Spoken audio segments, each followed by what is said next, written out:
Welcome to 50 Ways to Succeed at Work, where you hear stuff about ways to succeed even the most well-intentioned colleagues, advisors, careers officers and HR departments may never get around to mentioning.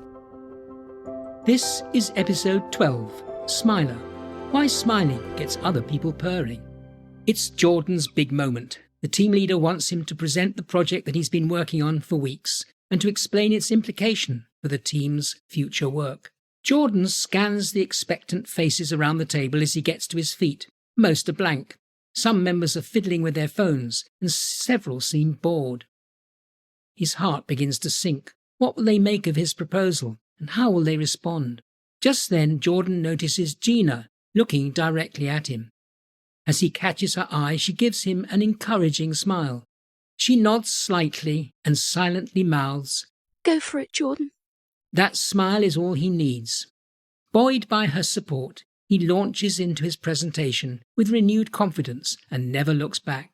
Afterwards, he takes her aside to thank her for her help in what feels like a life-changing moment. A presentation's an excellent opportunity to flash a smile, to show your support and strengthen your relationship. People need extra encouragement when they're nervous, and a smile is a beautiful way to communicate this non-verbally. Now let's link Jordan's experience with your search for success. When it comes to smiling at work, people have three main questions. My face is naturally serious and not built for smiling. Does that matter? How much smiling should I do at work? And just how important is it to smile at work? Let's look at my face is naturally serious and not built for smiling. Does that matter? Unless you have a physical disability, you almost certainly can smile. Most human beings have this ability, and we're even born smiling. Smiling can have a significant impact at work. At home, think of something pleasant and look in a mirror to observe what your genuine smile looks like. A neutral face only registers about 3% of your underlying emotions. So if you fail to smile, it's hardly surprising that people cannot read you.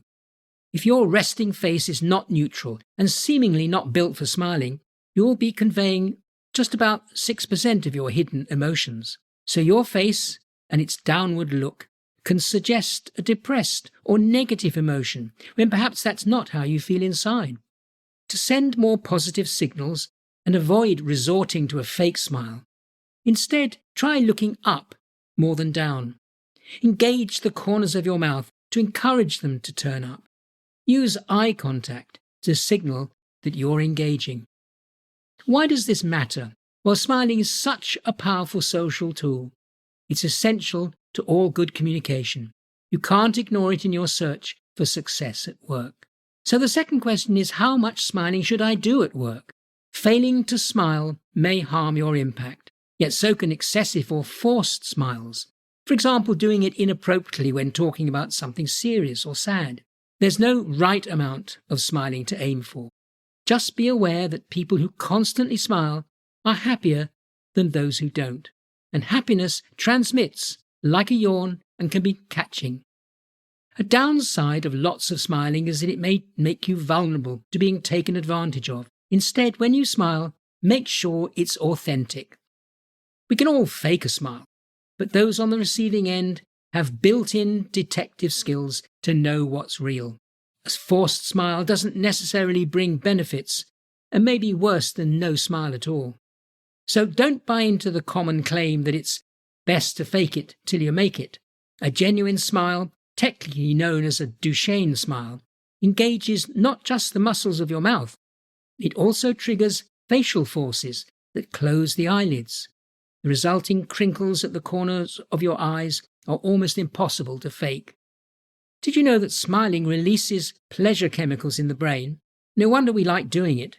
And since it triggers the same effect in others, it's why smiling has such power. And the last of my three questions is, how important is it to smile at work? Well, smiling in the workplace improves effectiveness. When you smile at co-workers, it creates connections that lead to better team working. Also, be aware that leaders favour employees who smile regularly. Another gain is that it boosts your activity at work. Not only can it make you feel happier and more positive, but it can lead to you being more productive. A happier disposition goes down well in most workplaces. Genuine smiling can contribute to building contact with colleagues at work. So as long as your frequent smiles are genuine, you'll tend to be more trustworthy. To improve your credibility, find reasons to smile more often. So what action am I proposing? Smiling can get people purring at work, so long as your smile is genuine. A genuine smile puts people at ease, making them more comfortable around you. And finally, excessive smiling can bounce back at you. And my takeaway from all of this, your authentic smile can change how others see you in the workplace, but avoid overdoing it. You've been listening to an episode of Andrew's 50 Ways to Succeed at Work. For more episodes, subscribe free to my regular weekly podcasts. You can catch up on past ones at the 50ways.site, where you can also become a foundation member with access to e-learning units, further reading links, and the forum, where you can ask questions, share problems, and join a growing community of people who seriously want to succeed at work. Now there's a new book and an audio version called, you guessed it, 50 Ways to Succeed at Work. Buy it at Amazon or the 50ways.site. Unmissable. Thanks for listening, and bye for now until next week.